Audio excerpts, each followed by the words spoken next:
Welcome back to the I Speak Korean Pretty Well podcast. Today, actually, what this episode is about, I'm pulling it up here. I actually want to read a comment. One of you guys commented on my channel, on my videos, and you said, I'm worried that if I'm immersing all the time and I'm constantly guessing at the meaning of words, that I'm going to learn incorrect information and this is going to be bad for my language learning process. And I totally get that. So, I'm going to read you that comment, but first I want to give a context for the comment. So basically, on this channel, I often talk about ambiguity tolerance. And you could see that video. You could check that video out up here. But the thing is, one of the things I think is so important for everybody to do is spend a period of time where they don't look up any words at all, especially if you've never done that before. If you've done that before and you have a high ambiguity tolerance, you're good. Don't even worry about this. But if you do find yourself looking up words all the time and or worried that not looking up words is going to be detrimental to your acquisition skills, your language acquisition skills, probably a good episode to check out today. But in one of my videos I said, don't look up stuff. Basically is the abridged version of that video and that episode. So first of all, Money62 left this comment, and I just want to say, I'm reading all of your guys' comments, and sometimes I'm not replying back to them because I'm still setting up this channel as I go. And so if you're wondering why I haven't replied to your comment, giving it a heart, anything, I've read it. I just am planning some stuff out. Okay, so I'm gonna put the comment up here. You can read it here, but I kind of just edited it a little bit so that it's easier to read and makes more sense. So Wizened Money 62 basically says, one tip I'd like to share is about avoiding the habit of guessing when learning. In my opinion, guessing can turn into a toxic or a bad habit, especially early in the learning process. It might lead to confusion because if you don't know the term to begin with, guessing could add an incorrect association, making it hard to learn and remember the correct meaning later. For example, guessing could result in confusing two words with each other under the guise of immersing yourself. While exposing yourself to the sounds and environment of the language is great, I think guessing could have a negative impact if you don't already have a basic understanding of them. Once you've gained more knowledge and familiarity, guessing might become a more beneficial tool. But at the beginner or early stages, I feel it's better to focus on recognizing and learning terms accurately. Otherwise, you might develop a bad habit that later requires unlearning, which can complicate the process. What do you think? Now, first of all, great comment, great questions. This is a good concern to have, right? I'm glad that you're concerned about this because it means you actually care about learning the language you're learning, and it's not just something simple. The fact that you wrote all of this out means you truly are trying, I guess I would assume, to a native level. And that's what this channel is all about, right? We're trying to get to a native level. We're not just trying to, simple phrase here or there. If you want just simple phrases, Duolingo, all those really bad apps, use those. If you want to get to a native language, a native ability, or native-like fluency in a language, this is the channel for you. Okay, anyway, great comment, thank you, and let's break it down a little bit. First of all, I want to explain something in the other episodes, I have mentioned the word, guessing, right? Now, first of all, when you're immersing, meaning when you're, for example, watching, right? There are five big categories of how we can learn a language or how we use a language. There's input and there's output. Now within input, there's watching, listening, and reading. And for output, there is writing and speaking. So if we're immersing, that means that we're watching, reading, or listening. Watching and listening are entirely different. They are not the same thing. Watching, whether it be in real life and you're watching your two friends who speak that your target language natively and you're watching and listening at the same time, that's watching. If you're on Netflix watching a movie with no subtitles, that's watching, okay? And as I always say, before you start reading, you should be watching all the time. Now, when you're watching something, for example, you don't have to guess. You don't have to actively guess. When I'm learning Japanese currently, and so when I'm watching an anime, when I'm watching a movie, and I'm watching it, most of the time, I'm not actively trying to guess what things mean. Sure, sometimes I do that, but the majority of the time, if I guess the meaning of a word, it happens naturally. I'm immersed in the language I'm watching, and someone says something, I go, oh, like that's what that means. And I'm not translating it. You know, it's the visualization is in my head because I'm watching something. So you see what the word is visually, right? The video audio connection. That's what learning words is, especially at the beginner phase. Okay. I'm not like actively, oh, what does that mean? What does that mean? I'm not really doing that. And I don't think we should do that. It's good sometimes, but the majority of the time, we're not guessing. We end up guessing. We're not actively guessing. We end up guessing what words mean. That's the first thing. Okay. The better word for what guessing is contextualization, right? So when we're contextualizing something, it means we're watching a show, for example, and we hear someone say something. When we naturally end up thinking it means something, this is called contextualization. So you could think of contextualization and guessing as the same thing. And this is the skill that we need, right? We want to be able to contextualize things. At the end of the day, when we are native-like in our target language, the language ability is basically contextualization, hearing new things and understanding what they mean in real time, right?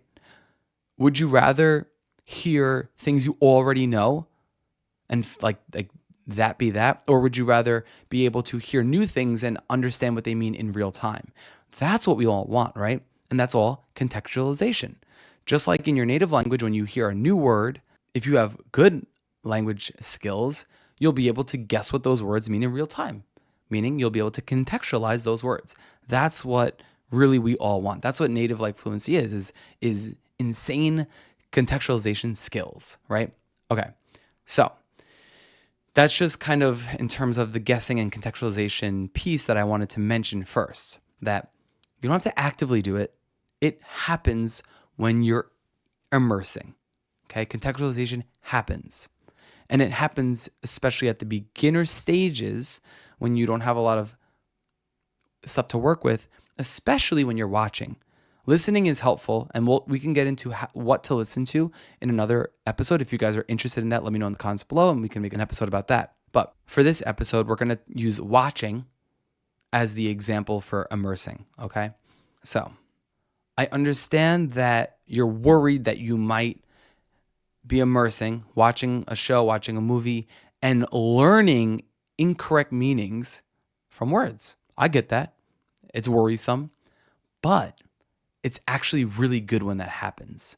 So it's really good when we learn something and it's actually the wrong meaning.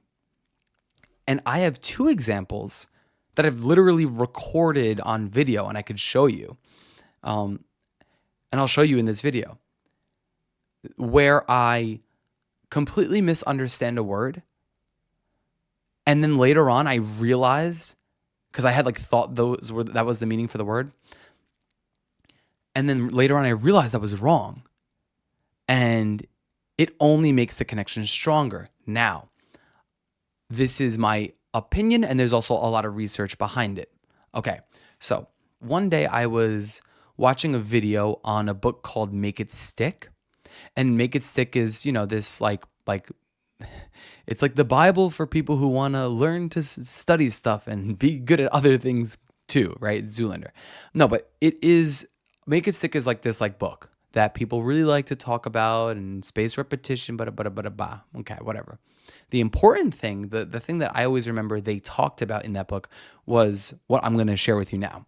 And I asked ChatGPT just to kind of synthesize the thing that I had remembered hearing about that book. I only read a little bit of the book, and then I remember watching a video on it, and this was the thing that like stuck with me.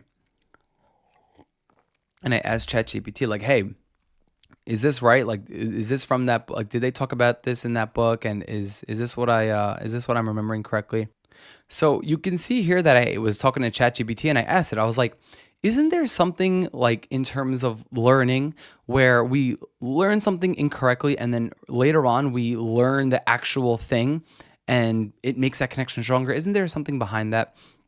And so basically this is what ChatGPT gave me, right? It says, yes, there is evidence that suggests that correcting misunderstandings or errors and relearning the correct information can strengthen memory and understanding more effectively than learning it correctly the first time.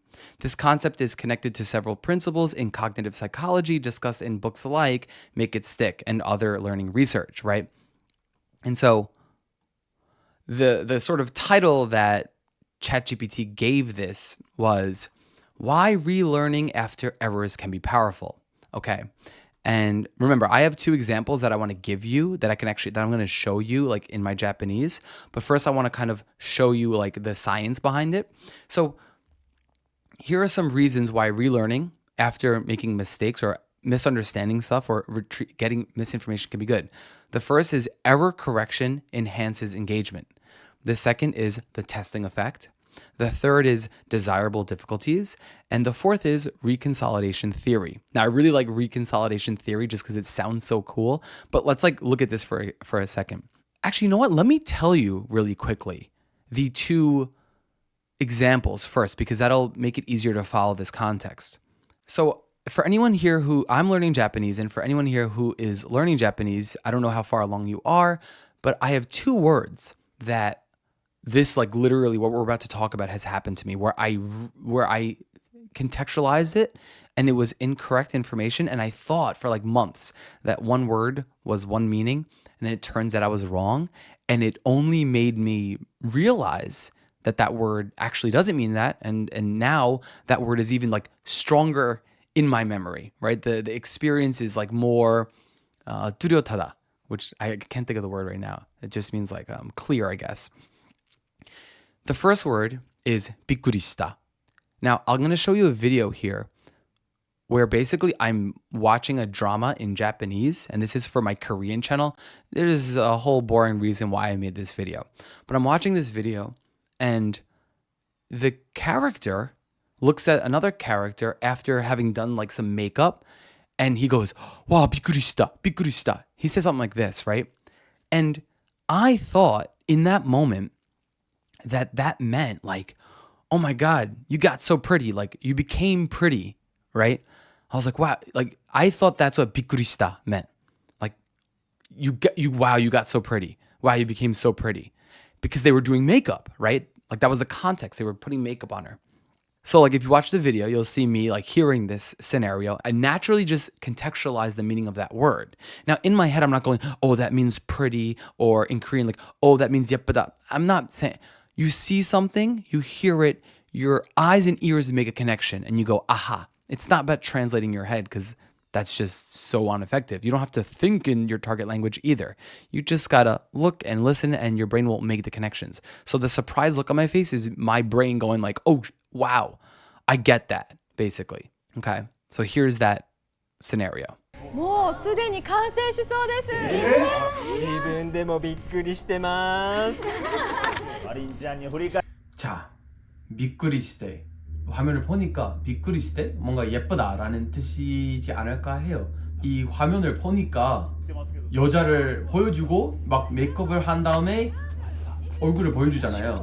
그래서 예쁘다 막 이런 단어 아닐까 해요. 물론 해석하는 것도 아니고 그냥 내 비꾸리시대라는 단어가 이 여자의 얼굴에 맞추게 된 거예요. 그냥 자연스럽게. 이게 무자막 시청의 효과예요. Okay. So you see how I thought that word meant like, wow, you got pretty. Okay. But I realized like a month or two later that bikkurishita or bikkurishite didn't mean pretty, and it meant like surprised, because I was watching a show and the character was like startled and said bikkurishita or something to that effect.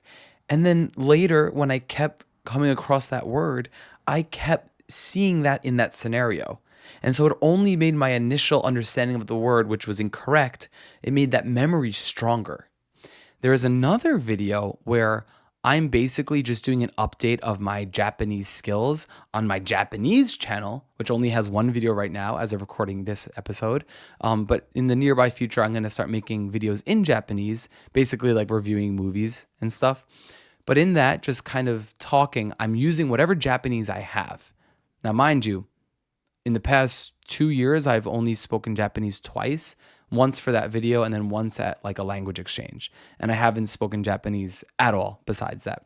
But in this video, you could see that I'm trying to tell the viewers what I've learned that day. And so I was watching this show, I think it's called Burn Down the House. And the characters are talking, and I have the audio description on because I like watching content in audio description. And it kept saying like, "目の前に, 目の前に," right? And I'm going like, and just because the context, every time they say that, they look so concerned, right? I'm explaining this and I'm going like, I understand what 目の前に means. It means, and then I like do an expression like, 今日は赤目が来ると別にネットフリックスシリーズを見た。勉強したことがあります。じっと見つめる。覚えてる。目の前に。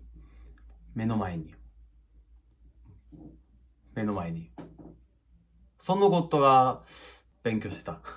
And then like 4 days ago, 5 days ago, I hear that expression again in a different context. And I realized that that's not what it meant. It doesn't mean like worried. I thought it meant worried, right? I'm not translating again. I'm not translating. But for the sake of this video, I'm explaining what I believed it to be in an English context. Worried, concerned, who cares what the word is? I'm not translating. 目の前に means 目の前に, right? びっくりした means びっくりした. I also have an example of in Korean that I'll say at the end of this episode too. But I thought 目の前に meant like concerned or worried. And I haven't said this anywhere else, but I'm pretty sure if I was to translate it in English, it means in front of their eyes or in front of their face, in front of their eyes. Because I was watching a movie the other day and it just clicked. And I said, oh my God, that's not concerned or that means like in front of your eyes or your nose. Now, anyone here who speaks Japanese, tell me in the comments if that's what it means. If it doesn't mean that, then that'll be embarrassing because then this will disprove what I'm trying to prove in this video. And that's okay because it's good to be wrong when you're trying in terms of education.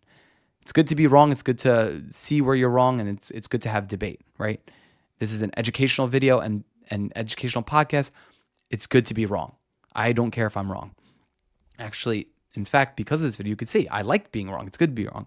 Anyway, 目の前に, now I'm going to assume if I was to translate it in English, it means like in front of your eyes or in front of your face or like right in front of you, right?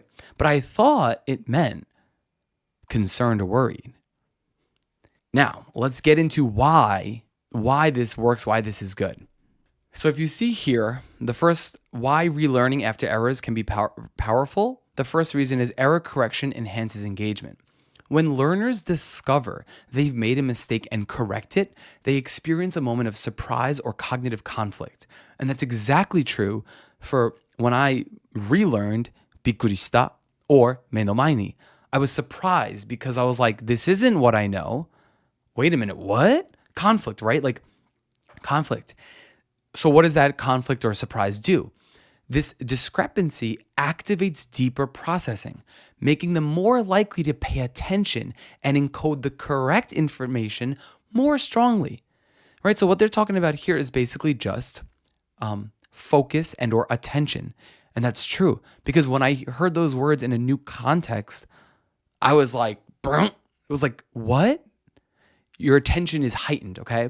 So that's the first reason, is that error correction enhances engagement. The second one is the testing effect. Studies show that when learners recall something incorrectly and are then corrected, especially immediately, and we'll talk about this immediate part, their memory for the corrected information becomes stronger. So when you're corrected on something, that experience becomes a stronger memory. And this is what happened to me directly. And this happens all the time. It's not just those two words, but these are the two words that I happen to have caught on camera, so it's fun to show. And the act of retrieving, even if incorrect, engages memory networks, and the correction answer overwrites the error while reinforcing the retrieval pathway. Now, they're talking about retrieving here because in this book, in the context that I set this up in, that make it stick, they talk about spaced repetition and, retrieval methods, all this stuff.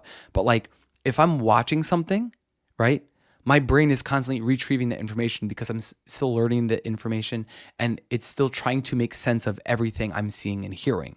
So you don't have to think of retrieval as like output in this context. Actually, when I saw the video, my brain's trying to retrieve this information because Japanese is still new to me. I'm a beginner. It's not like innate.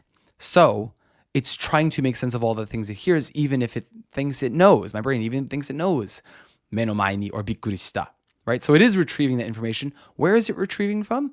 The past experience, which was the one drama, and obviously not just that one drama, but like all the times I come across that word and all the times I come across menomae ni, which you hear all the time if you have audio description on in a Japanese movie and or series or anime, right? Like Netflix audio description, you'll hear menomae ni all the time. So it's constantly being retrieved for me, right? And so I'm constantly seeing it in different contexts and retrieving it that way. And that's what's so great, the testing effect. When you're wrong and you go, oh, that's wrong. I thought I was right. It surprises you, it brings your attention to it. And then it actually sort of overwrites the error while reinforcing the retrieval pathway, right? I remember seeing that moment where the guy said, or the guy or girl looked at the girl and said, bikurishita. I remember that, right?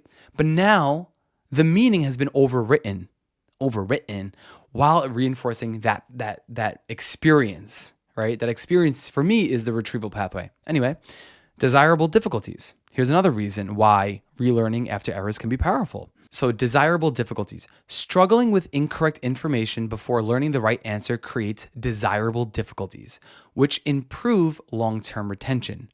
This is because effortful retrieval and relearning require greater cognitive engagement, enhancing memory consolidation. And so that's the thing. When I'm immersing, right? Again, I know that in this book, Make It Stick, and I know the general overall arching theory is like you have to actively retrieve stuff, right? When you're learning a language, you're watching, listening, and you're contextualizing everything that is actively trying to retrieve past experiences and add on to what you're currently hearing, right? When I'm watching a show, how am I understanding this stuff? It's because of all the episodes and movies I've already seen. It's building on that. And it's difficult, right? It's difficult to understand a language that you're learning by watching and listening. Obviously, this is, to me, the most effective way at the non-reading stage, right? When you're like beginner, intermediate, the most effective, watch and listen. Always watching. And when I say watching, I do just mean a show with no subtitles or your friends speak the language natively, watching them conversate. That's watching. So within watching, listening is part of it. But if you're just listening, like listening to a podcast, that's just listening. So watching and listening are separate, but watching always includes listening. Listening does not always include watching. So it is difficult to watch something, hear the words coming out, and make sense of it all. But these are desirable difficulties. Why? Because everything is basically comprehensible input if you're an adult. If you're an adult with life experience, everything is comprehensible input when it's a video. Whatever video you're watching, there is comprehensible input, right? Especially if you're using audio description, because it's literally just describing the stuff on the screen. But these are desirable difficulties. If it's easy, your brain doesn't really activate, and so it doesn't really improve long-term retention, I would assume. However, I'm watching something and my brain's trying to go, what the hell are they saying? This is a foreign language. That's a desirable difficulty. Okay. And then my favorite part here is reconsolidation theory. So again, the context here is why relearning after errors can be powerful. When a memory, even an incorrect one, is retrieved, it becomes malleable and can be updated during a process called reconsolidation. Replacing the incorrect memory with correct information during this process can make the new correct memory more robust. And again, this is exactly what happens, or what happened to me in the two examples I gave before about Japanese. It's like, even when the information's incorrect, when it's brought back up into your attention, your working memory, it starts to become malleable. It's like I'm ready to be shaped and turned into meaning something else if it needs to be, and it can be updated during that process. The best part about language learning, there's no such thing, I think, as I learned a word. Every single word can continue to get deeper and deeper and deeper in terms of meaning, right? Like you might think today you know what love means. In 20 years from now, through experience, you might find out that the meaning is entirely different. The word game, you might think game means like something you play, but then in another context, you might find out that it means like skills to flirt, right? Like he's got game, she's got game. This means flirting, right? In another context, the word game can mean something you hunt. You know, we're hunting for some big game. It doesn't always mean the same thing. The word game, you don't just know a word game. Through experience, you continue to develop an understanding for that word and or phrase and or sentence and or whatever. So words are always malleable, right, when they're brought to your attention. And that's what's so cool about reconsolidation theory. I had this idea of bikurishita, and that was an experience, and me no mae ni. And then through experience, through it being brought to my attention again and again and again, it becomes malleable. It changes. The meaning changes over time based on the context. And then it's reconsolidated into a newer, more robust meaning. And that's exactly what keeps happening. So it's really exciting to do this. And something here, I asked for like specific like research examples, and you could see here, ignore the practical implications just because whatever. But so you could see here, feedback-driven learning. Research shows that immediate feedback after a mistake enhances learning compared to delayed or no feedback, right? Obviously, no feedback doesn't really exist in my world because I'm constantly immersing. So there's always going to be feedback. Now, in these two examples, both of these feedbacks, which are just the screen I'm watching, right? Hearing the words and seeing a screen the word in a new context, that feedback was delayed. One of them was delayed like 3 months. The other one was delayed like a month and a half, meaning the feedback, although I was coming across those words a lot in that time, it took a while to actually get the proper feedback. And so although immediate feedback after a mistake might enhance the learning compared to delayed or not, clearly in my situation, for these two simple examples, they're just examples of what happens on a greater scale. Even though they were delayed, they were super powerful and meaningful. And since I'm immersing all the time in Japanese, this constantly happens, right? So in terms of immediate feedback, I have a video about looking up words, and check out that video to kind of access as immediate feedback. But again, you don't have to optimize it so much. Like, I know some of you are going to be like, oh, immediate feedback after mistakes, I need to figure out where to get immediate.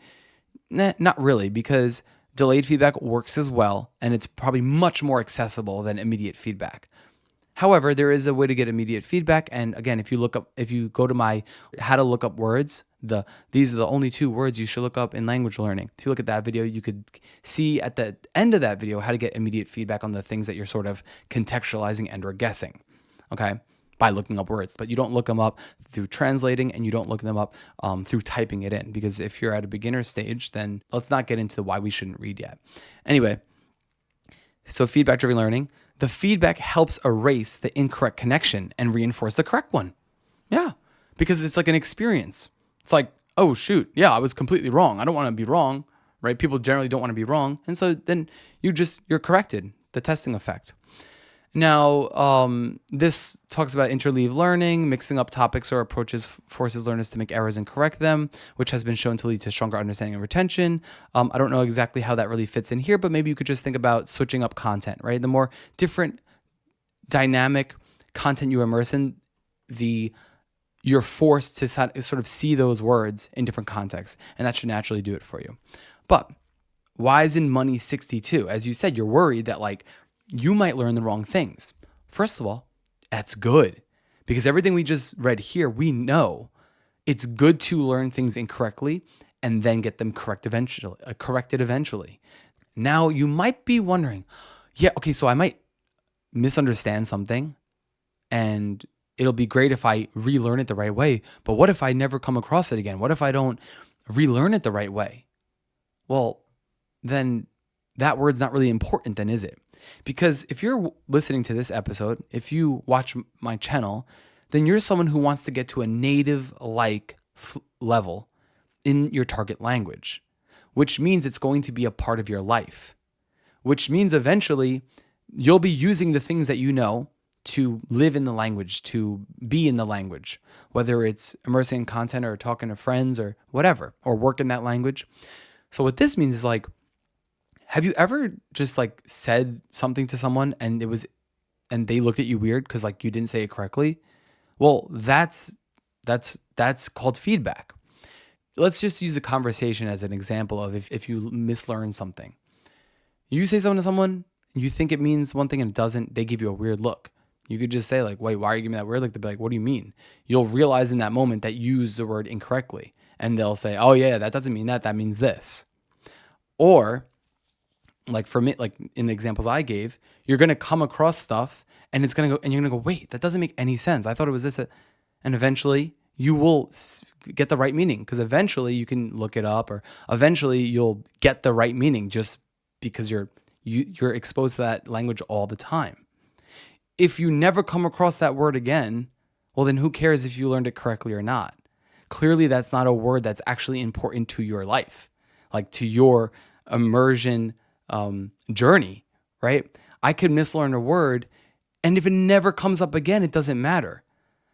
It will come up again if it's important. And as my skills just continue to get better and better and better, my contextualization skills are going to improve, and it's going to see that word for what it really is. And then in terms of like using the words, like whether it's in speaking or writing, when you say something incorrectly, people are going to give funny looks, or the feedback is going to be there. So there's no way, like, there's not many points in life where you say incorrect things and you just like continue to say them incorrectly forever. You know, I'm not talking about like grammar, because yes, there are people who are sticklers for saying the wrong things. I'm talking about like word choice, right? Like let's say someone's learning English and they're your friend and you know that they're not a native English speaker, and they keep saying to you like over and over again, like, oh, I'm so happy today. I'm so happy. But they're like looking like this. You're like, wait, I'm so confused. What are you talking about? You're saying you're happy, but like you're doing this. What? It wouldn't make any sense, right? You'd be like, oh, you mean frustrated, or you mean mad, you mean angry? And they would go, oh, yeah, that's what I meant. I kept saying happy. It's like, oh, bad habit. Yeah, it's going to get corrected for you naturally. Like it's nothing to worry about.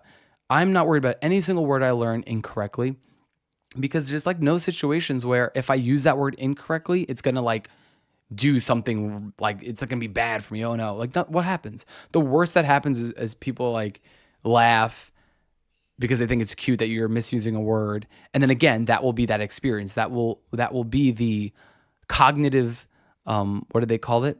The cognitive conflict, right? You'll be like, wait a minute, I thought I said something that made sense and people aren't understanding me. You just say it again. And if they keep looking at you weird, it's like, well, what's going on? They're going, oh, you keep saying this word. What does that mean? And then you explain it and you find out, oh, it's wrong. That experience itself will teach you the word, just like everything we discussed today. So I'm never worried about mislearning a word, because that just only adds to my contextualization skills. And if the word is mislearned, it is incorrectly learned and stored in my long-term memory as misinformation, well, that's fine, because I'm going to keep coming across it if it's actually an important word. Right? If it's something that's important to my Japanese skills, for example, like my Japanese life, my life in Japanese, if that word is important enough, it's going to keep coming up in everything I read, everything I watch, everything I listen to. If it's not important, well, then it doesn't matter if I learned it incorrectly or not. Who cares? You see what I'm saying? It's like, that's how simple it is. And so another example for this is like the Korean example I have. I remember a long time ago, I was in Korea at the time and I was listening to a podcast that I really like. It's called Tak PD의 여행 수다, which is like Mr. Tak's travel podcast, whatever. And I remember listening to it, and one of the guys kept saying, "마이크 그대로, 마이크 그대로, 마이크 그대로, 마이크 그대로." And I thought, in my head, I was going, okay, he must be talking about a mic because it's a podcast. And in my head, I was like, dero. It means like near it. So I thought the guy kept saying like go towards the mic, speak into the mic more, right? That's how I understood it. And then the more I just kept listening to Korean stuff, I realized it's not mic 그대로, it's 말 그대로, 말 그대로. And given the context, I was like, oh, 말 그대로 is what he had been saying that whole time. Not mic 그대로, not like just 말 그대로, right? Which just means like literally or something like that. Basically, if you want to translate it into English, 말 그대로 means like literally. Okay, it's just an example. Who cares about translation? Not important. But I thought mic 그대로 meant something that had to do with like being closer to the mic or using the mic. But really the whole time he was saying something completely different. It was 말 그대로. And it's such a common expression that I came across it again. And my brain's going, that doesn't make sense. Why the hell would they be talking about a microphone in this context? Because I saw it in another context. But then it brought me back to that experience going, oh, he wasn't saying mic 그대로. He was saying 말 그대로. Ha, cool. And I still have that memory today because again, it was that cognitive conflict, right? And the reconsolidation of that information, right? Because words are malleable, apparently. Yeah, right? So contextualization, as we just talked about, is not a bad habit. I know in the comment you mentioned, I'm worried that this will be a bad habit, contextualization. Contextualization is not a bad habit. Through contextualization, sometimes we get the right information, sometimes we get the wrong information. That's a good habit to have. Contextualizing things is the skill we want, right? Even when we don't have good contextualization skills, or towards the beginning of our language learning journey, we're going to get more misinformation, and that's fine because eventually it's going to be corrected naturally. A bad habit for someone like me would be like translating. Oh, you don't understand a word? So then you're going to look at the subtitle. First of all, you're reading at the beginner stage. That's a bad habit. Don't read at the beginner stages. That's a bad habit. Reading at the beginning stages of language learning, bad habit. Translating words to understand them, bad habit. Looking up every word you don't know, bad. These are all bad habits. Good habit, contextualization. This is a good habit.